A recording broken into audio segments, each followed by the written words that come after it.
அக்கா வான்மதி அவர்களுடைய நம்பிக்கையை போற்றுகின்ற வகையில், மதிப்பளிக்கின்ற வகையில் நடைபெற்றிருக்கக்கூடிய இந்த பிரேயர் மீட்டிங்கை நடத்துவதற்கு அனைத்து வகையிலும் உதவியாக இருந்திருக்கக்கூடிய ஆயர் பெருமக்கள் உள்ளிட்ட அனைவருக்கும் என்னுடைய நன்றியை முதலிலே காணிக்கையாக்குகிறேன்.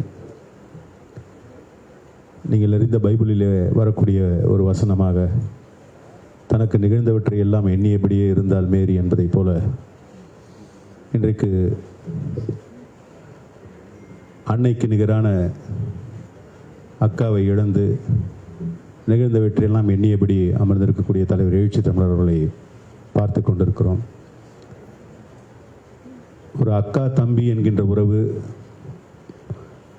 அந்த உறவில் இருக்கக்கூடிய இணைப்பு அல்லது பாசம் என்பது வெகு இயல்பாக எல்லா குடும்பங்களிலும் இருந்தாலும் கூட, அவற்றையெல்லாம் கடந்த ஒருவராக அக்கா பானுமதி அவர்கள் இருந்தார்கள் என்பதை நாம் நன்றாக அறிவோம்.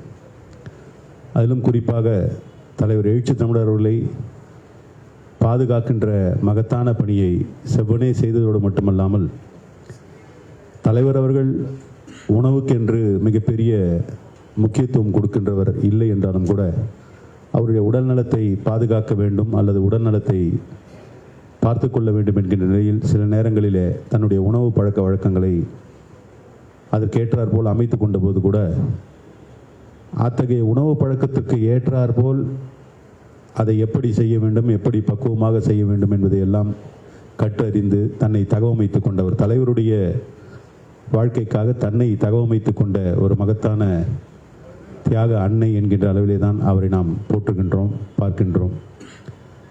அந்த வகையில் தலைவர் அவர்களை நமக்கு பாதுகாத்துட்ட அன்னையினுடைய கனவை நனவாக்குகின்ற வகையில் தலைவர் அவர்கள் எல்லா வகையிலும் தலைவரை பாதுகாக்கின்ற பணியில் நம்மை ஈடுபடுத்திக் கொள்ள வேண்டும் என்பதையே ஒரு உறுதிமொழியாக ஏற்றுக்கொண்டு அக்கா அவர்களுக்கு என்னுடைய நெஞ்சார்ந்த அஞ்சலியை செலுத்துகிறேன். நன்றி.